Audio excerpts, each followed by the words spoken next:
Oppo Find X9 Pro. Udah hampir 1 bulan, apakah HP ini worth it sebagai HP all-rounder best flagship di tahun 2025 di harganya yang under 20 juta? Yuk kita aja langsung review dan komparasi HP ini dengan S25 Ultra gue di video ini. Let's go!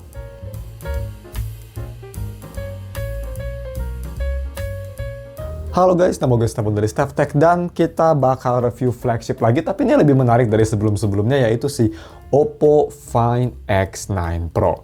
So, kenapa gue tertarik sama HP ini? Karena HP ini memang harganya sangat menarik untuk flagship tahun 2025. Ada yang banyak bilang overpriced, tapi gue bisa bilang ini price-nya just right. Harganya berapa? Kalian bisa nyari harganya tuh kalau misalnya mau beli di Tokopedia atau di official store-nya di sekitar 19 juta pas itu harganya. Varian RAM 16GB dan internal storage sebesar 512GB. Itu kalau misal udah ready ya. Kalau PO kalian dapat bonus kayak misal wireless charger, car charger, tapi kalau misal biasa sekarang hanya HP-nya doang. Dan kalau misalnya kalian mau beli HP ini, gue bakal taruh linknya di deskripsi. Dan kalau misalnya kalian ingin wallpaper Hellfire, gue juga udah taruh link wallpapernya, semua ada di deskripsi. Langsung aja kita bahas bagaimana untuk spek teknikalnya sendiri. Seperti itu ya, dia pakai MediaTek terbaru 9500 dan dia punya baterai sebesar 7500 mAh baterai, layar LTPO, udah ColorOS 16, UFS 4.1, USB Type-C 3.2, speknya udah full flagship banget. Cuma mungkin yang belum flagship dari layarnya yang belum pakai Corning Gorilla Glass Armor ya, yang ada anti-reflektif, dia masih Victus 2, tapi sih it's okay lah menurut gue. Oke, dan untuk desain dan display. Ini desainnya cukup beda ya, departure yang lumayan besar dari Find X8 Pro. Desain belakangnya bisa kita lihat sekarang kotak kiri atas seperti biasa. Yang ada positifnya, jadi kalau misalnya di handle ke tangan itu nggak bakal ngalangin sebulatan gede kayak pas zaman X8 Pro atau di HP Vivo. Gue sih lebih suka desain kayak gini. Dan dia nggak niru-niru banget kayak iPhone ya, masih ada kayak khasnya kayak pill shape di kanan dan logo Hasselblad-nya. Ya sama kayak Oppo Reno 14 desainnya. Menurut gue bukan yang paling cakep ya, bukan yang paling jelek juga. Jadi cukup oke menurut gue desain belakangnya. Warna titanium charcoal-nya juga lumayan bagus, gue suka. Dan dia full aluminium dan juga belakang terbuat dari kaca untuk wireless charger-nya. Overall kerasa premium ini untuk build-nya sendiri dan desainnya cukup oke juga. Sedangkan untuk layar depan ini ada di LTPO AMOLED dan bezelnya udah tipis banget ya. Kalian bisa lihat tuh, ini bezelnya simetris dan super tipis. Kalau nggak salah Oppo tuh bilang ini bezelnya di 1,1 mm. Tipis banget ini sih bezelnya dan kerasa sangat futuristik, kerasa enak dipegang kayak megang full layar. Dot display-nya juga kecil. Overall desain depan flagship level ya. Ini ngingetin gue sama Xiaomi 15T Pro, iPhone 17 Pro Max, desain tuh kayak gitu ya. Sekarang ngebulet-bulet dan HP-nya tuh, HP zaman sekarang lebih ke arah lebar nih kelihatannya daripada ke tinggi. Yang gue suka tren baru kayak gitu. Jadi untuk nonton lebih enak dan untuk main game juga lebih nyaman kalau wide daripada tall ya menurut gue. Sedangkan untuk biometrik kan bisa pakai dua ya, bisa pakai fingerprint 3D ultrasonic atau pakai Face ID tapi pakai kamera depan aja. Jadi sih gue rekomend mending pakai fingerprint aja. Fingerprint speed-nya gimana? Ini one of the best yang pernah gue tes. 3D ultrasonic nge-scan-nya absolutely cepet ya. Gue cuma taruh tangan sedikit aja langsung scan dan scanning rate-nya tuh 100%, selalu bener, nggak pernah salah. Mau kondisi tangan gue lagi apapun itu bagus, no problem. Jadi 3D ultrasonicnya udah sangat bagus banget. Tapi bagaimana kira-kira untuk audio quality? Nah, ini menurut gue nggak cuma Oppo ya, tapi Vivo juga punya kelemahan besar yaitu dari audio quality. Untuk Oppo Find X9 Pro ini audio quality gue bisa bilang sangat disappointing, terutama speakernya. Pertama kita bahas yang cepat aja dulu, bagaimana kualitas USB Type-C untuk dengerin headphone atau IEM. Gue tes pakai Tanjim Origin, Tanjim Force, maksudnya Origin itu IEM bilang dulu, Tanjim Force. Dicolok ke HP ini dan amplifiernya biasa aja, harus di volume agak tinggi ya baru kerasa enak, sekitar 70%, yang biasa di HP lain 50-55 aja udah keras. Dan kualitasnya juga menurut gue ini bagus tapi bukan terbaik. Reality nggak sebagus kayak Dolby Atmos menurut gue. Yes, itu ngangkat soundstage, ngangkat bass-nya, tapi overall gue rasa separasinya nggak sebagus di desktop atau di HP flagship lainnya. Cuma at least udah oke lah untuk masalah journey, bass gitu masih ada gitu, masih perfect menurut gue. Tapi agak sedikit disappointing. Yang super disappointing, yang alasan kenapa mungkin gue nggak jadi switch ke HP ini juga, salah satu alasan besarnya yaitu speaker quality-nya. Mungkin kalian nggak tahu, tapi gue sering ngekonsum konten di HP ya. Jadi pas gue coba speaker di sini, gue harap speakernya at least sebagus S25 Ultra, karena S25 Ultra juga speakernya bukan yang terbaik ya. Apple masih nomor 1. Sayangnya ini speakernya kurang oke. Yes, nggak seburuk kayak Vivo X300 atau X200 Pro yang mendelep kayak lagi ngedengerin di kamar mandi. Ini speakernya lebih jernih emang ya, kerasa jernih, separasinya oke, lumayan rich, tapi kelemahan besar dari ini yaitu bass-nya hampir nggak ada, dan sound stage juga kurang bagus, clarity juga kurang oke, dan di vokal yang terlalu tinggi. Jadi kalau misalnya kita ngedengerin vokal yang agak high pitch terus di volume medium, itu agak ngelekit, agak shouty. Yang aneh ya, maksudnya HP flagship gue expect lebih bagus gitu speakernya, nggak sejelek ini. Gue malah lebih suka speaker yang di Xiaomi 15T Pro yang harganya jauh lebih murah, atau even Poco F7. Yap, gue memang kurang suka. V Find X9 Pro nggak seburuk X200 Pro, tapi sama buruknya untuk kelas flagship. Gue sih agak kurang suka ya, dan gue mau otak-atik juga si Reality-nya tetap nggak bisa nyamain at least S24 Ultra, karena S24 Ultra itu speakernya bukannya terbaik juga, dia jelek sebenarnya. Tapi ini lebih jelek dari itu. Ya, mungkin kalian bingung kenapa gue ranting banyak tentang speaker, tapi itu salah satu aspek paling besar kalau gue milih HP. Jadi sayangnya, ya, gue nggak bisa switch ya ke sini. Cuma untuk dengerin lagu kayak gitu ya, tapi untuk ke konten biasa, asalkan kalian gak di high volume gitu ya, itu masih oke lah. Cuma sayangnya di full volume ini kerasa nggak enak, si speakernya kerasa hancur dan kerasa sempit. Ya, untuk lebih detailnya di speaker testnya, mungkin nggak bisa realistik karena dia dengerin lagu yang lumayan netral, tapi ya, check it out.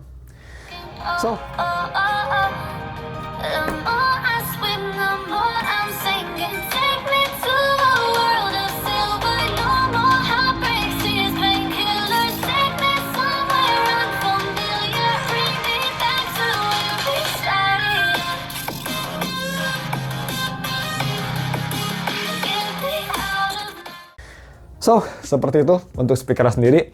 Dan kita next moving on ke aspek yang tadi paling buruk, sekarang aspek paling bagus di HP ini yang gue sangat suka ya. Even better, way better daripada S25 Ultra gue, yaitu dari kamera quality-nya. Langsung aja kita bahas. Jadi untuk kamera sendiri, dia pakai setup triple kamera di belakang ya, 50 megapiksel, 200 dan 50 megapiksel lagi. 200 megapikselnya itu si telefoto 3 kalinya, dan untuk yang satu lagi ultrawide, sedangkan kamera depan juga sama. Dia itu resolusinya tinggi juga di 50 megapiksel, dan untuk recording kamera depan bisa 4K 60, kamera belakang bisa sampai 4K 120, tapi hanya di log. Ya, ada log sekarang bagus juga, nggak kayak yang sebelumnya. Bagaimana untuk kualitas fotonya sendiri? Jadi untuk kualitas foto kita langsung bandingin aja side by side sama si Samsung gue, tapi kita bahas main dan ultrawide dulu ya. Jadi dibanding sama S25 Ultra, menurut gue, in summary, kita simpel aja karena gue bukan kamera edik ya, seperti kalian tahu. Di Oppo kelihatannya dari mata gue itu lebih high contrast ya, dan warnanya lebih kerasa pop, jadi di beberapa aspek tuh kerasa lebih alive dan lebih pleasing to the eye.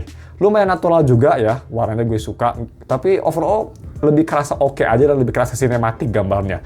Itu gue by the way semua pakai default setting yang gak dirubah-rubah. Jadi gue kayak ngesimulasiin normal user seperti apa gitu. Sama S25 Ultra juga gue nggak diubah-ubah settingnya, langsung default foto gitu.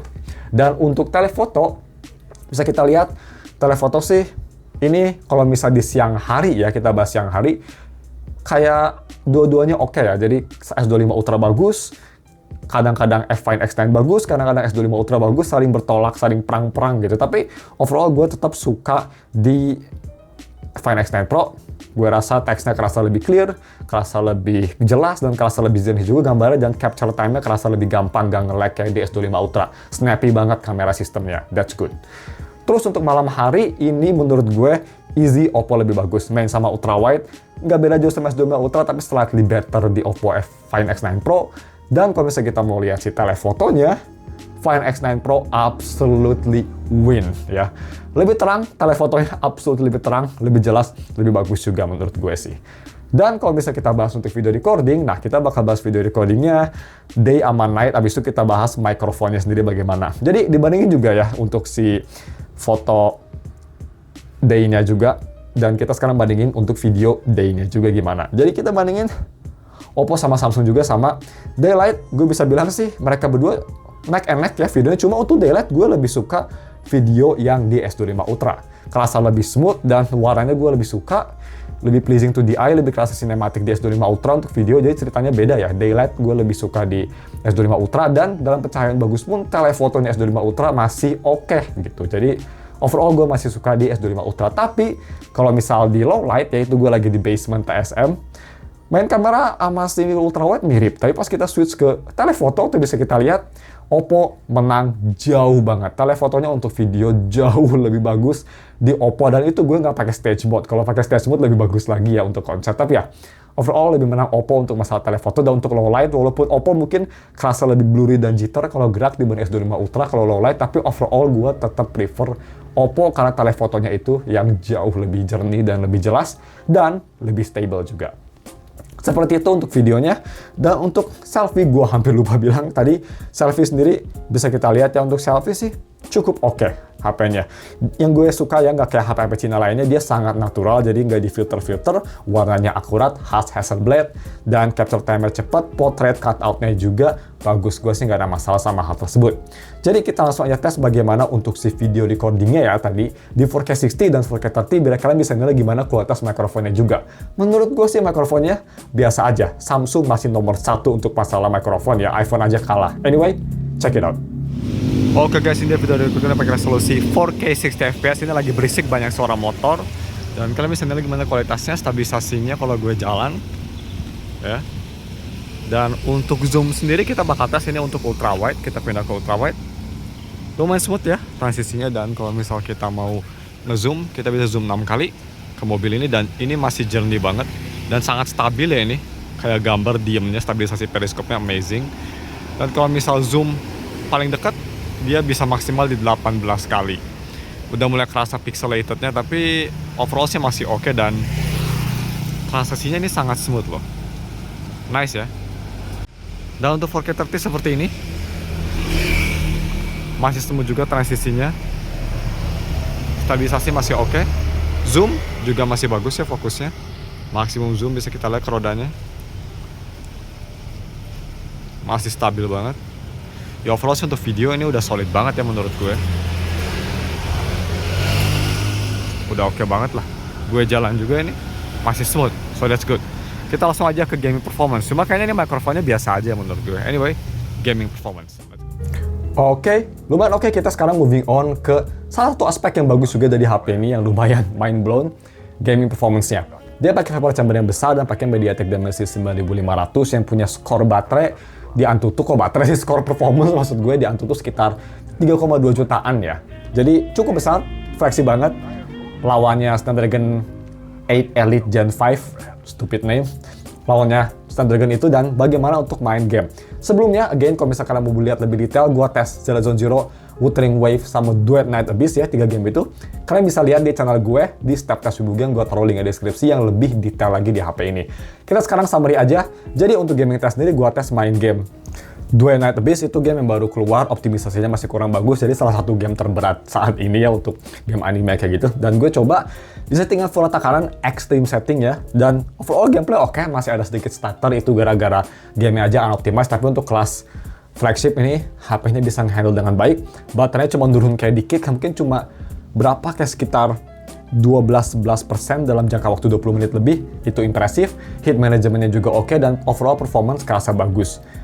Stable FPS ya untuk main Duet Night Abyss, tapi yang gue rasa tuh kalau misal mulai throttle, jadi HP ini yang pasti kalau misal main lebih dari sekitar 10-15 menit, tergantung game berat apa yang kalian mainin, itu bakal ada frame drop. Tapi ini salah satu yang harus di fix sama Oppo karena frame dropnya lumayan ekstrim. Biasanya kan kalau frame drop tuh dia gradual ya, kayak dari 60, throttle ke 50, mungkin 48, 46, terus dia stay di situ, nanti naik pelan-pelan lagi. Di Oppo beda, di Oppo dari 60, pas ke detect throttle ya, yang kira-kira sekitar 44 Celsius temperatur backnya, itu mulai kerasa throttle, itu langsung drop langsung ke hampir kayak 30 fps, kayak 38-40 fps, hampir setengah fps hilang. Yang pastinya kerasa jaring banget ya pas hal tersebut kejadian tuh. Jadi itu mungkin Oppo bisa di fix, mungkin biar terlama throttle boleh, cuma lebih gradual biar nggak kaget itu gitu turunnya. Itu aja sih, tapi overall the performance oke banget.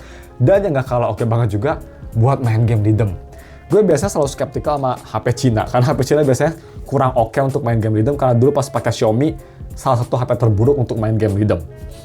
Sekarang di Oppo gue coba main Bandori 120 fps mode, all reality-nya nyala, ini responsif banget. Salah satu HP responsif yang pernah gue main game rhythm. Kayaknya nomor 1 deh. Samsung agak kurang responsif, Google cukup responsif, ini kayaknya paling responsif yang pernah gue main, enak banget ya. Sekelas Apple pretty much guys, responsif banget, bisa kita lihat tuh gue memang belum biasa sama lagunya, tapi kalian bisa lihat gue kerasa comfortable gitu, kerasa confident, gak kerasa kayak kejar-kejaran sama note dan nadanya. So untuk main rhythm game, absolutely flawless, kalian pasti bakal suka. Cuma ya kalau jempol kalian gak sepanjang gue, mungkin bakal sedikit struggle karena ini HP-nya cukup besar juga. Seperti itu tuh main game, dan bagaimana untuk si UI experience-nya. Ini salah satu yang pas Oppo rilis HP ini ya, dia bener-bener kayak pamer banget ya, gara-gara dia pakai ColorOS 16 yang katanya smooth banget karena dia tuh pakai teknologi rendering yang baru gitu, jadi lebih bagus. Dan untuk day to day selama pemakaian gue sendiri sih, memang ini animasinya salah satu yang patut diacungi jempol ya. Smooth banget. Animasinya smooth, konsisten, buka aplikasi kenceng, dan overall untuk day to day kerasa oke animasi, dan kalian bisa lihat ya mungkin di biro atau di sini gue animasinya dicepetin 0,5 jadi super cepet pakai enhanced animation, kerasa lebih snappy. Jadi overall untuk iOS sendiri gue nggak ada masalah, nggak ngerasa ada bug. Mungkin sedikit battery draining di hari awal, tapi setelah itu bagus. Masih oke lah. Jadi ada sedikit stutter tapi wajar untuk Android kayak di One UI aja. Dan kalau misal gue milih untuk pure smoothness untuk pure smoothness alone ya, maksud gue, smoothness alone sih ini lebih smooth daripada One UI. Cuma ada satu aspek yang gue kenapa masih lebih suka One UI, yaitu scrollingnya. Jadi mungkin gak tau kenapa ini gue udah coba setting, gue udah coba ganti-ganti animasi scrollingnya gitu, tapi di HP ini tuh scrollingnya gue rasa even di 120Hz mode gak seinstan di S25 Ultra. Yang aneh banget, karena kalau main game rhythm S25 Ultra kerasa lebih delay. Jadi ini kayaknya dari OS or something, kalau misalnya lagi di setting ya, nih, dia kayak lagi di setting, oke gitu. Walaupun oke, tapi tetap gak sesmooth di One UI misalnya. Kayak ada sedikit delay yang gue kerasa, tapi overall masih smooth, cuma gak smooth banget. Gue rasanya kayak scrolling ke sini gitu ya, gak bisa secepat kayak di One UI.